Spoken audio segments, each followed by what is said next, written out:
indexer does today. But really what I'd like to focus a little bit more time on is our future strategy. I have a short time slot today and kind of a hard stop fairly soon, so I won't go into too much detail today, but I'll definitely come back to another IOH session, and I'd be happy to dive into other sections of the presentation in more detail. But today I'll be talking about kind of immediate near-term actions we're taking to change our strategy and what collaboration we're hoping to achieve with this lovely group of indexers. So let me move on. So again, brief glimpse into our past. So just a TLDR up front, in the natural course of scaling any kind of protocol or business, it's super natural and normal to grow organically, and you're not going to be fully optimized from the start. I think everyone here has probably experienced this to some degree, but over time you begin evaluating your scope and you optimize your infrastructure, and then that cycle repeats. You scale, grow, optimize. So back in January of 2019, obviously the hosted service was launched. December of 2020, the decentralized network was launched.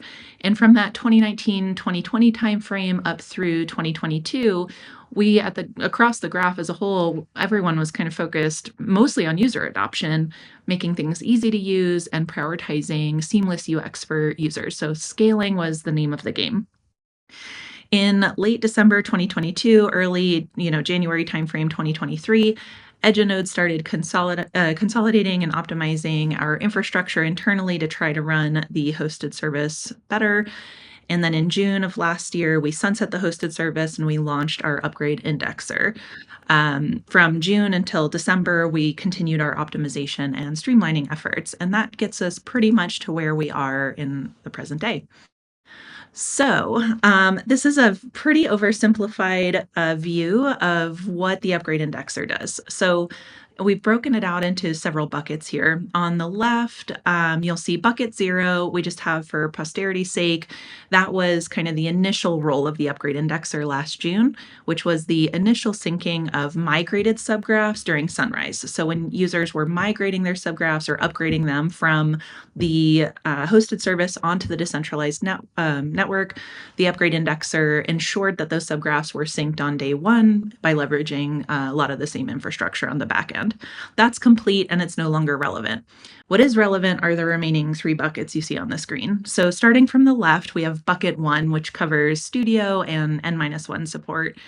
If no one knows what N-1 is, just drop it in the chat. I won't beat a dead horse if you guys are already familiar, but that bucket is comprised of 2 populations of subgraphs. The first population is us providing support for deployed subgraphs in Studio. Obviously, it's a development testing environment, so we support it. And then the other population are the N-1 deployments that I mentioned. When we look at bucket 2, this is more of when users then publish their subgraphs onto a chain with rewards. Bucket 3 in purple is when people publish their subgraphs onto a chain without rewards. So those are kind of 2 sides of the same coin. When we look at bucket 2 in yellow, so again, subgraphs on chains with rewards, we have a few subpopulations here. The first one is we index and provide queries on subgraphs that then over time are no longer actively queried or that have gained sufficient support from indexers. They've curated, a bunch of indexers have allocated on them, and they don't really need us around anymore. The subgraphs are either dormant and need to be deleted from our databases, or they're totally supported by the network, which is awesome. The network's doing its job. In which case, again, the upgrade indexer probably shouldn't remain allocated on those. Population B, you'll see in the middle of the yellow column, would be subgraphs that lack sufficient curation to attract other indexers, or for any other reason they lack indexer support. Perhaps, someone's curated not enough and they've attracted an indexer that's just farming rewards, so they don't have anyone to serve their queries, for example. Population C would be, this is just a pain point for us. We currently store a ton of historical data on unpruned subgraphs, and it's just not economically viable for us to store all data in Google Cloud in our PostgreSQL shards. So we're looking to drive support for time travel queries like that specific use case, which is a small percentage of queries overall, onto the network and drive, again, that demand to third-party indexers.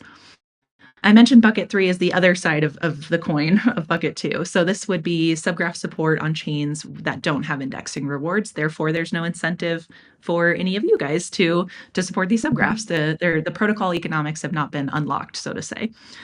We've arbitrarily broken these out into 2 populations based on business relationship. So population A would be what we call tier 1 and tier 2 dApps that have subgraphs on chains without rewards. There's a lot of nuance and complexity there. Happy to address that if anyone has questions, but for all intents and purposes, you can think of tier 1 and tier 2 dApps as dApps that have subgraphs where query volume across all of their subgraphs totals 1 million queries a month or higher. And then population would be all others who have subgraphs on chains without rewards. So people on the free plan, for example, smaller developers, people with low query volume. All right, been rambling to get through that fairly quickly. I'm just going to pause while I'm in this section and look at the chat. Nice recap. Okay, good. Cool. All right, so I think no questions so far. I'll continue. So, okay, let's talk about traffic and the number of subgraphs that we support. So many subgraphs today are overly reliant on the upgrade indexer. This includes, of course, the Studio deployments for testing. We're the only indexer supporting those. It includes everything on what we call the long tail of subgraphs. So again, subgraphs that have low query volume or subgraphs with low or no curation, whether they're on a chain with or without rewards, is sort of irrelevant.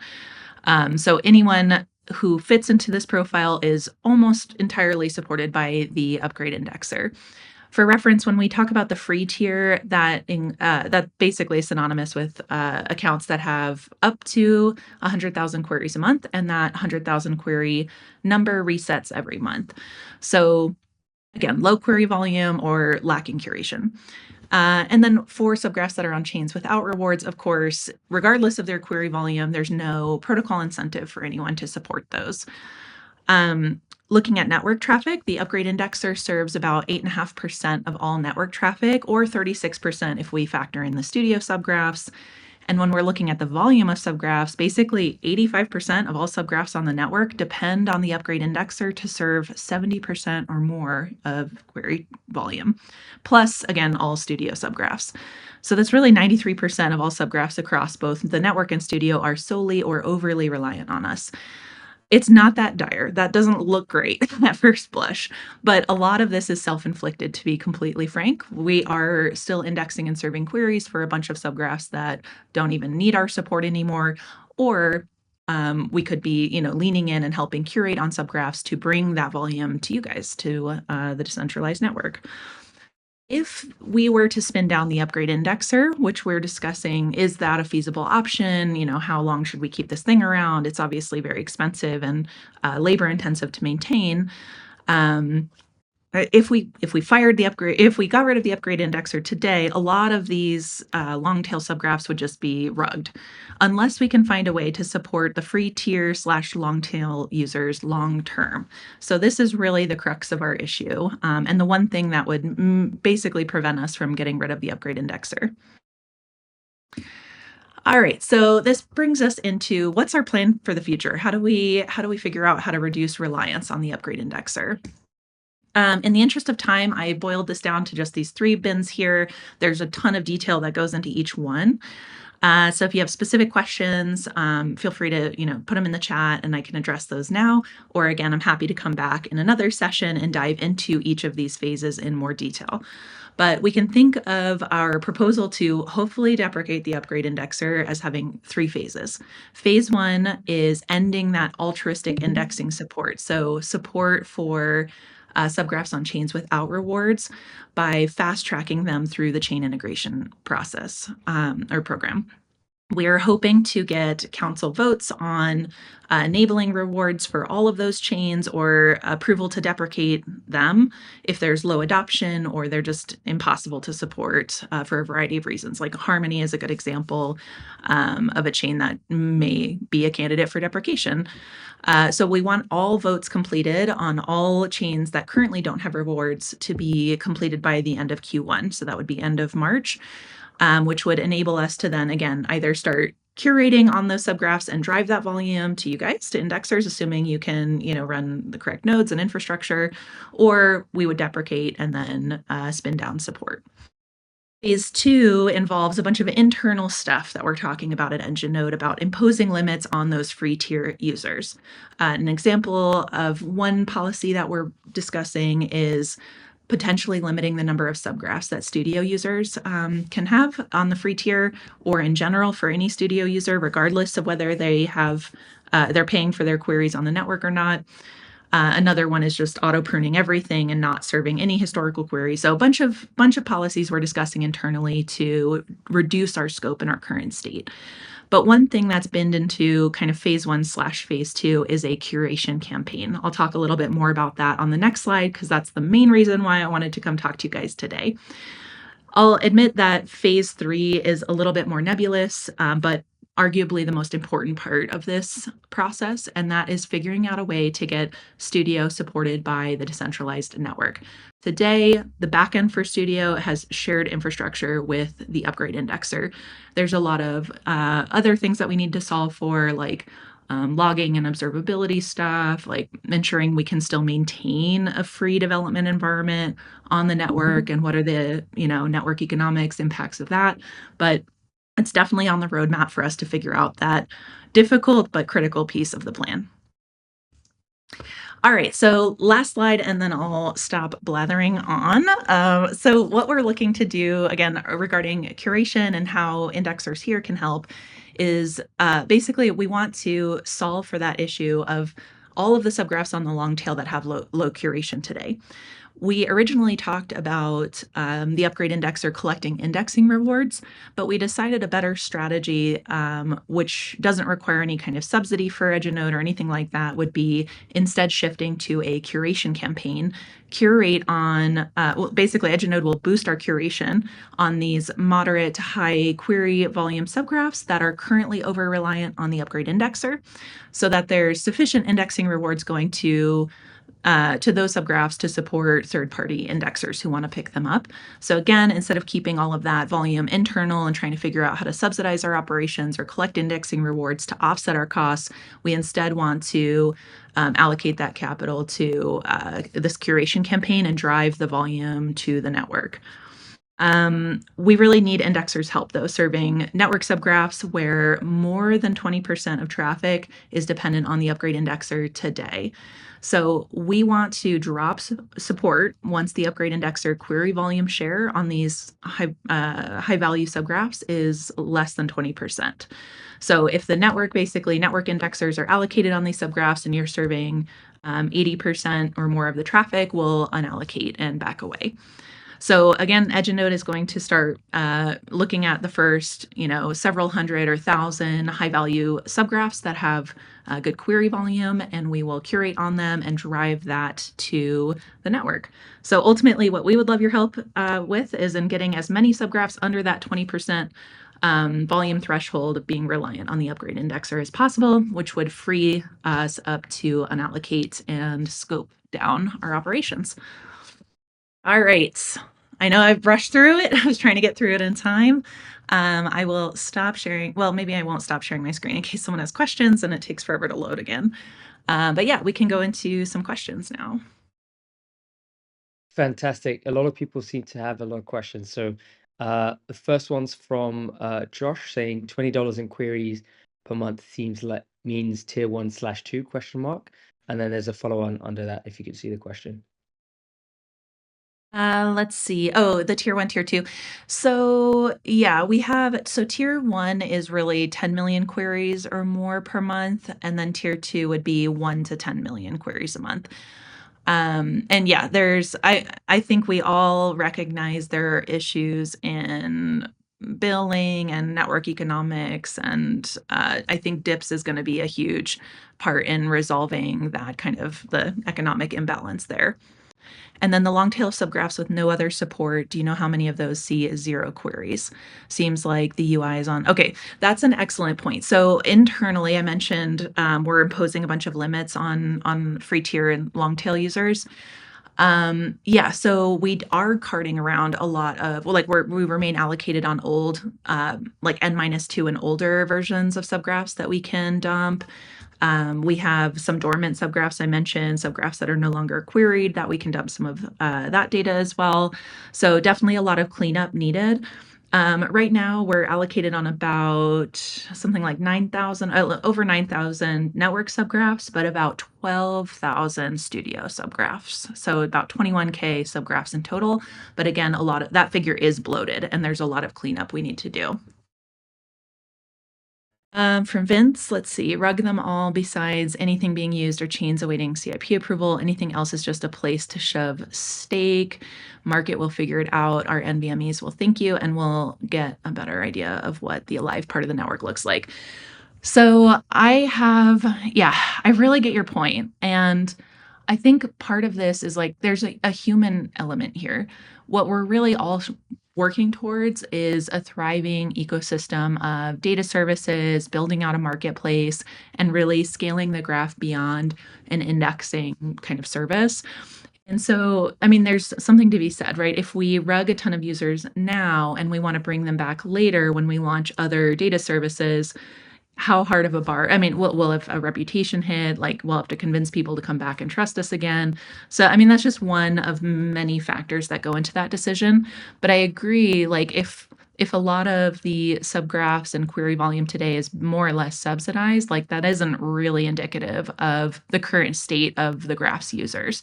But on the flip side, if we rug, a significant part of our users, is it smarter to keep them supported until we have other data services on the network that build network effects, and then we can retain them long term? Let's see. I would argue to see the numbers first, then links made to these and then beat me to it. I think if they aren't using it when it's free, they aren't coming back when it's paid. Sure, if there's low or no query volume, yeah. But then there's also, it's tricky. So Studio is a development environment. It's hard to know what small, tiny dApps with low query volume today will become the next Uniswap, the next Decentraland, the next art blocks. And we want to make sure we aren't only offering services to already established apps. Or if we do choose to do that, that needs to be an intentional decision.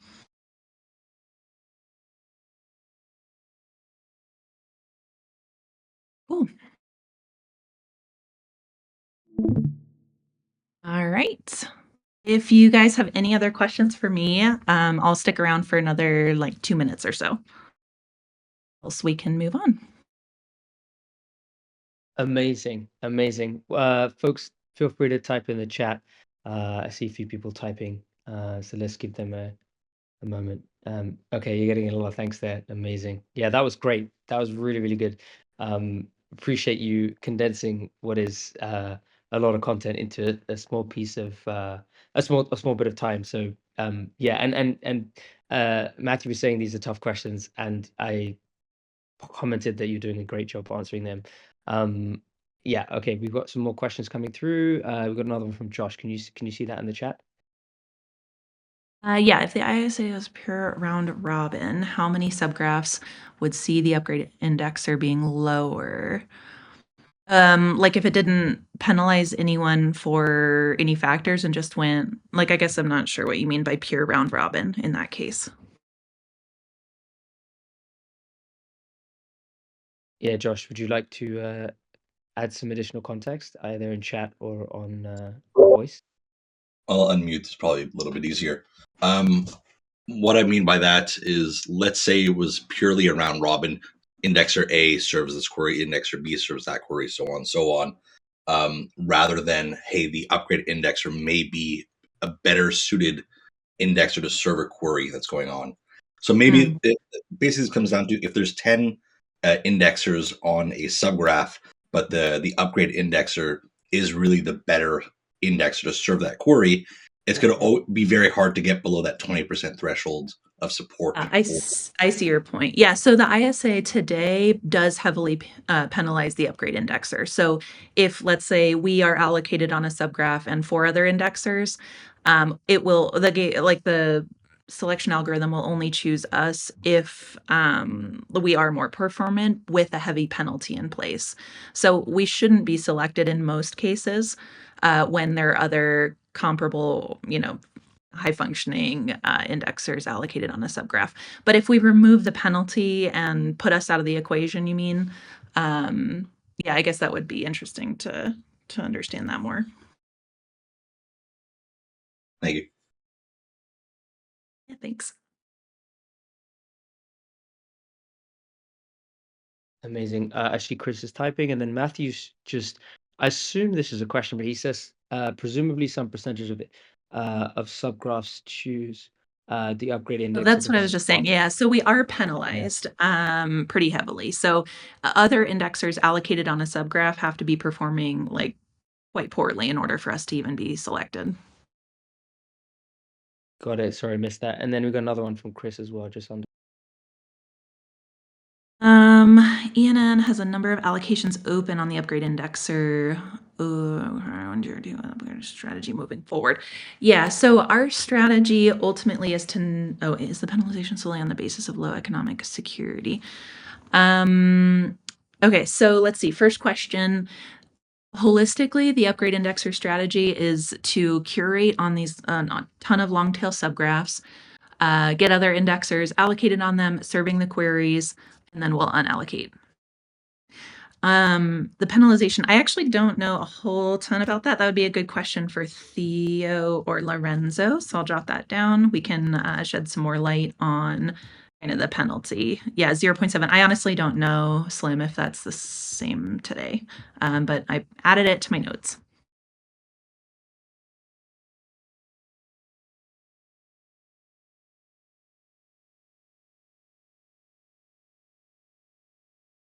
Yeah, I'll get an answer from Theo. It's a great question.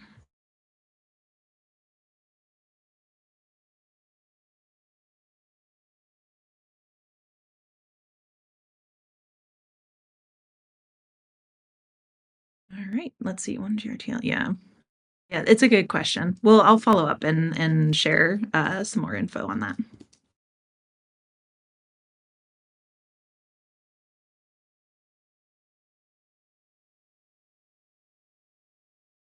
All right, cool. Thank you guys. I super appreciate it. If no one has any other questions, I will bounce.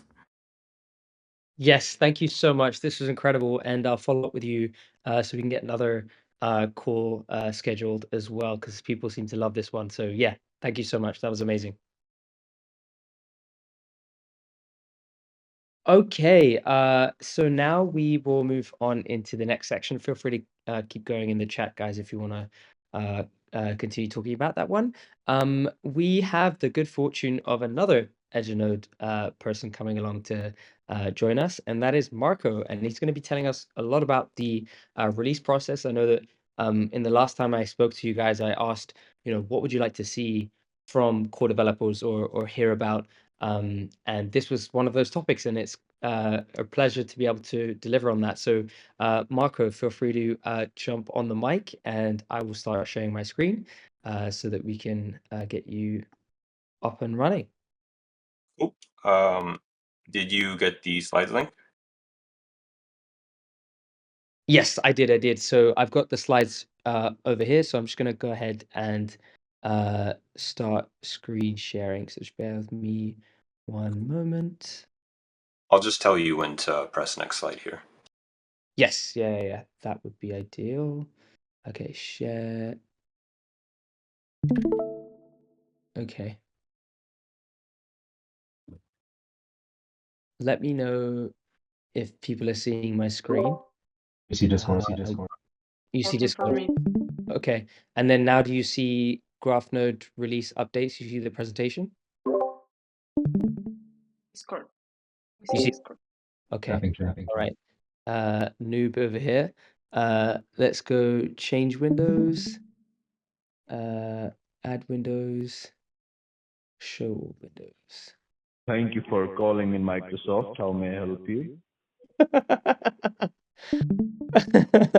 What do you see? That was a great sound effect. So perfect. GraphNode release presentation. Can you see that? Can you see it now? Yes. Okay, great. I'm just going to put myself. Okay, cool. Yeah, so I'm just going to be giving a quick update to some release changes we're making on the GraphNode side here. I know there's been a lot of questions about this and, ways that we can improve it. Suggestions have been coming in. So this is going to be pretty short, but we'll run through some challenges with the current process and some improvements we're going to be pushing to make this a lot smoother. So if you just want to hit next slide there, Abel. So right now there's quite a few challenges that we have with the release process. So just to start off, there's a pretty irregular release schedule. In 2024, we made 5 releases, and 2 of those were patch releases. So that basically comes out to 1 major release every 4 months on average. That results in a large testing backlog between releases, and so you end up in a situation where devs might lose context on things that they pushed like 4 months ago, and maybe we forget to test certain things, certain edge cases, and in general just makes the testing process quite intensive. So this ends up with our current testing process, which is basically kind of ad hoc, where we say, all right, it's time to push a release. It's been a few months. We just go to staging and manually look at some subgraphs, make sure things are syncing. We do have automated integration testing, which is very useful, but it doesn't test everything. And so generally comes down to just popping open staging, looking at things, just getting a general sense of feeling when things are good. And this is obviously not ideal. There's no formal testing period that we have had up until this point, so it's just sort of been like one person goes and gets whatever sense they can from the release. And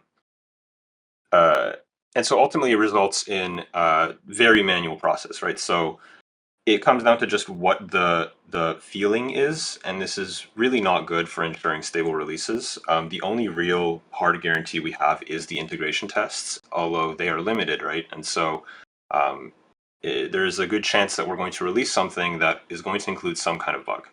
And given that we're doing releases on the order of 3 times a year, that means that it's fairly likely that something is going to slide into the release that will maybe not affect everybody, but will probably be some kind of small issue here and there. So if you just want to hit next slide there, Abel. So we're going to be changing a few things here to make this better. So just to start off, we're going to be making merges into the GraphNode master branch automatically deploy to staging. Right now, this is done manually, right? So somebody has to go and update the tag.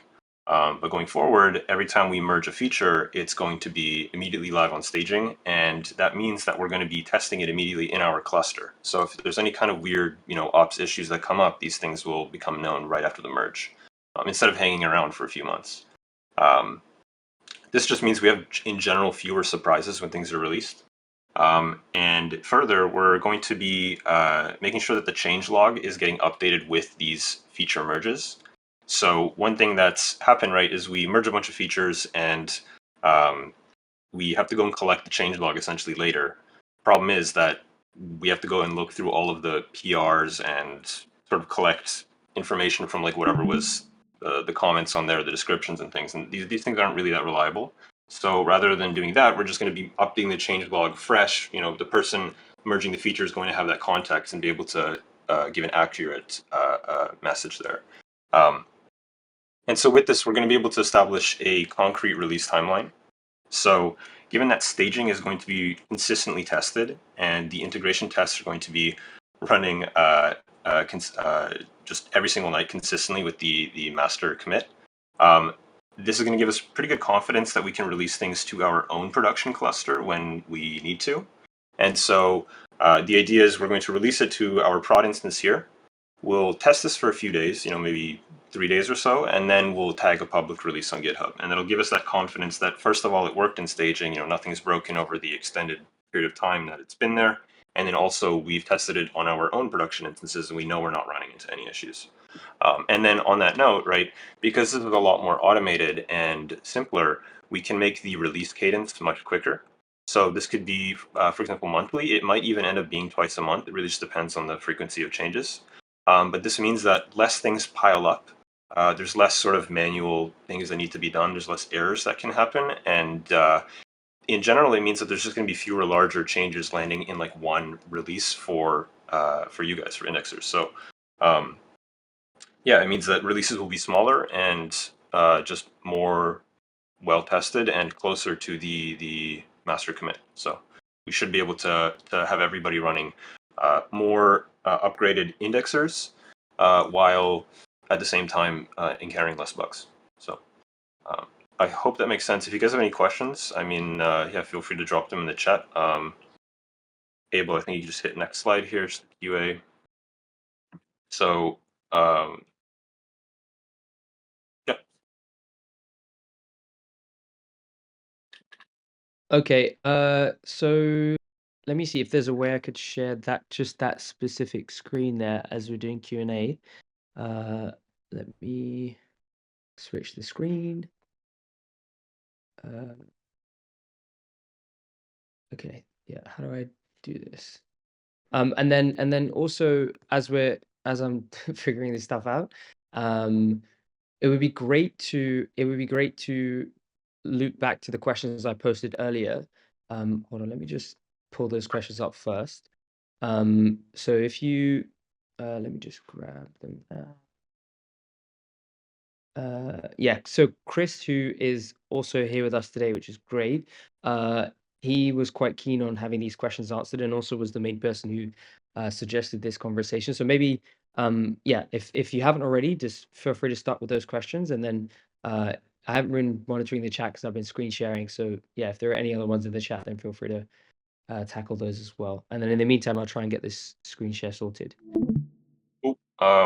Yeah, right off the bat, how we can speed this up. I think it's very important that we get as much manual effort automated as possible. That's just going to make things a lot easier and faster. And then on top of that, right, I see the next question: can we improve the clarity of comms? Part of this is just, even something as simple as the GitHub changelog. The fact that we're going to be keeping this in sync now will mean that the author of the change is very close to the communication there. So we're going to have much more accurate language and descriptions of things that have been merged. I think on the note of how the fact that we list the versions in many places, I think that's a great point. We should definitely streamline this as well. We don't have anything concrete right now on how this is going to happen, but I will hopefully follow up with this one. I think it would be good to, for example, consider the GitHub release page as the source of truth for releases.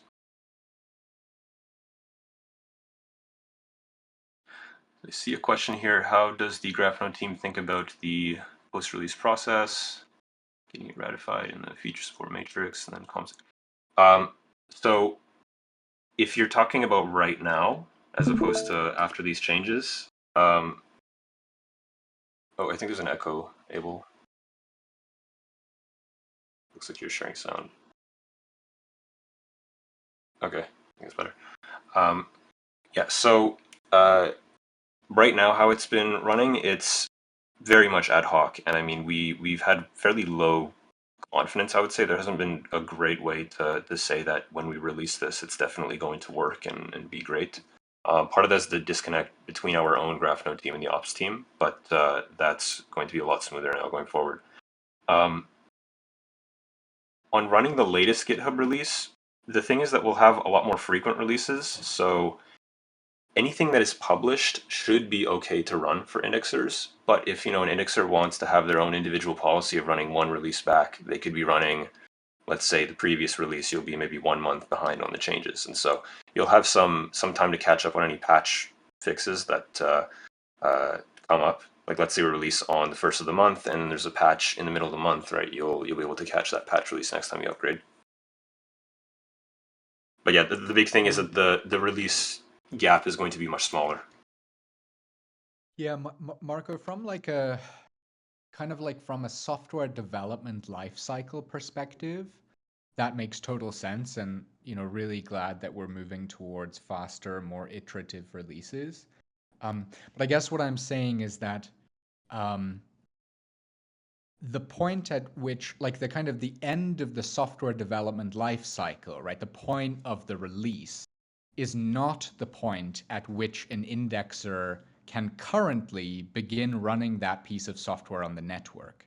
The arbitration charter states that an indexer can only run a version of GraphNode that is specified by the version constraint in the feature support matrix. So there's currently a step required, which is a ratification of an update to the feature support matrix before indexers can. That was, Vince, previously ratifying that change was in the hands of the council. And what changed was that is now in the hands of Paca and the GraphNode team. But it is still, a formal part of the governance process. And if an indexer runs a release of GraphNode that, they've just got off GitHub and it is outside the version constraint, and that results in a dispute, as things stand, they will lose that dispute. Yeah, so as Paca notes, this is something that could probably just be automated. And I think that'll be a good thing in general. When we do a GitHub release, I mean, that's a signal from the GraphNode team that this has been thoroughly tested and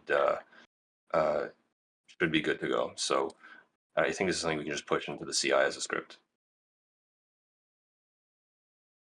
Yeah, I mean, I would suggest that instead of trying to automate that away, we just change the process, right? Update the arbitration charter to reflect something that is simpler and more directly in the hands of the GraphNode team. Mm-hmm. I think that's a good idea. Yeah, I'll have to get back to you on this one.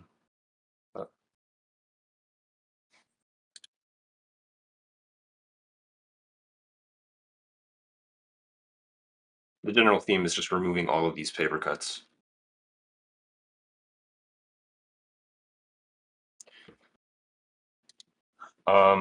Yeah, any other questions? See, Matthew's typing. Really do appreciate this. Yes, I am a robot and Paca is a computer. That's hilarious. No, this is great. This is really, really good. And we really do appreciate you coming along and sharing all of this because as folks have said, oh yeah, okay, here we go. So Vince, you'll love this. Today's POAP is 𝗨𝗂𝗶𝗀. I hope you enjoy the code. There you go. I wish I could take credit for that, but Pili is very creative with the choice of POAP name, and she's absolutely killed it today. So yeah, enjoy that one, and credit goes to Pili. Okay, so yeah, as I said, Marco, I do appreciate that. And that is not a hype. That's funny. That's funny. Yeah. Okay, guys. Keep the questions coming. This is great. This is great. I think the more, as you say, Marco, you take out the paper cuts, the better the release process is. And we appreciate you being open to feedback from the community as well, which is awesome. Yeah, folks, far away. We've got another 5 minutes, 6 minutes, sorry, to get into this. Any questions you have about the release process, any feedback, suggestions, all is welcome. And just to add to that, if anyone wants to send me a DM after this, I think my DMs are open, so feel free to ping me or in a public channel or whatever. Amazing. Appreciate you for opening yourself up to getting messages.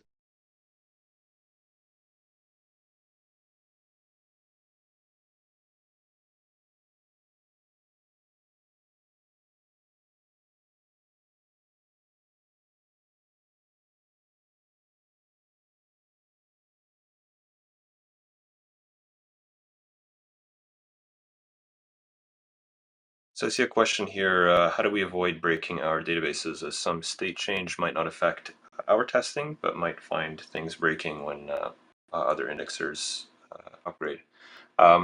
This is something that, if we run into this, is definitely a case that should be added to our own testing system. I think going forward, we're going to make sure that any kind of, for example, schema changes are intentionally tested. So we shouldn't be pushing things like a change that runs a migration and our staging cluster doesn't have any kind of data that would be affected by this. In the event, that something is going to slip through, it always will, right? We can do our best here. We will support patch releases. And so part of the very frequent releases here is that the patch releases can also be just much smoother, right?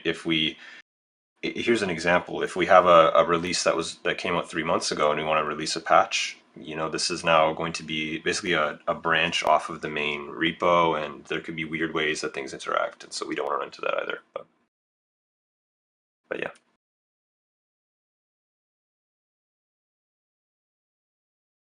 I think Payne's suggestion there's also very good. Just before a release, just take a snapshot or a backup of the database.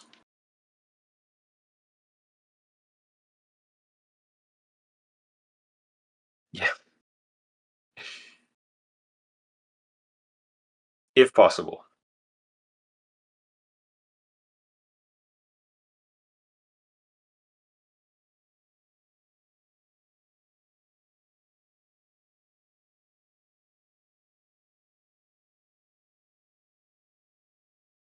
I see another question here, Chris. Read this.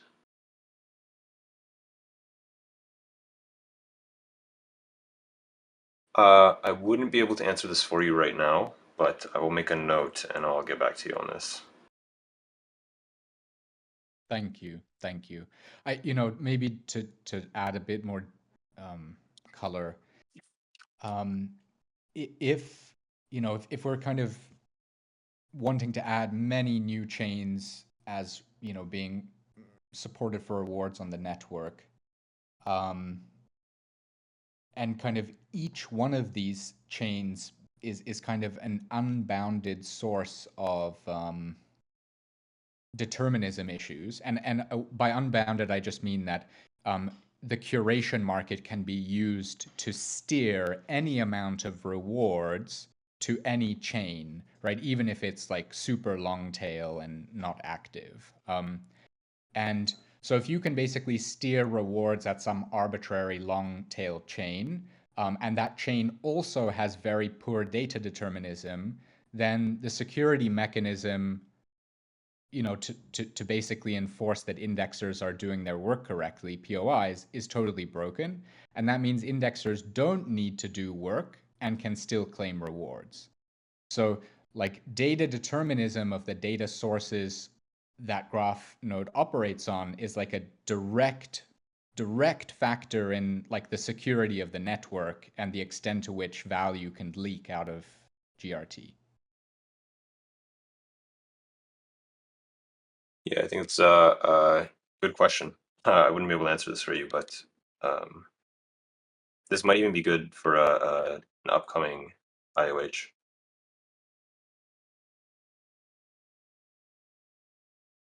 Amazing. I can try and get that one sorted as well. Marc-Andre seems to be typing in relation to the POI task force. Feel free to either finish the typing or come off mute and just share a few things. But yeah, of course, happy to set up a future IOH on that topic there on that particular topic there as well. Yeah.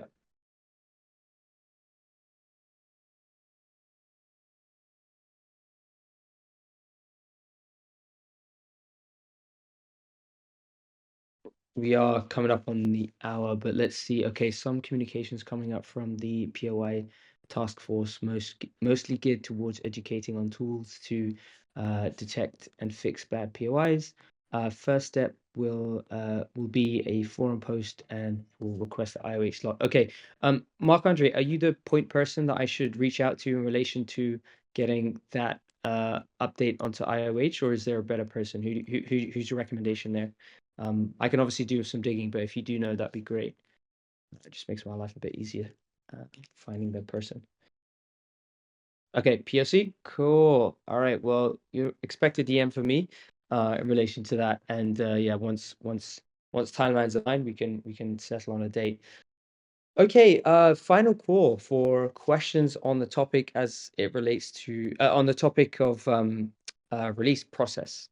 I just want to make some extra space for that in case there are any final questions before we wrap today's episode.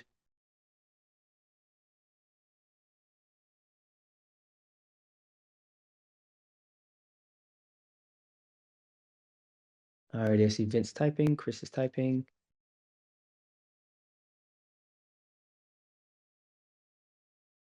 Okay, we got a thank you for Marco from Chris. That's awesome. And then Vince is asking post for POAP. Am I not seeing it? Oh yes, no, we did.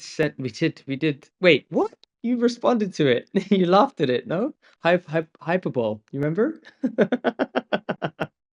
That's the one for today.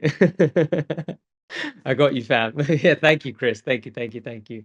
Yeah, that's the one. Make sure you grab your POAPs, folks. It should be working. But of course, do give us a shout if it's not.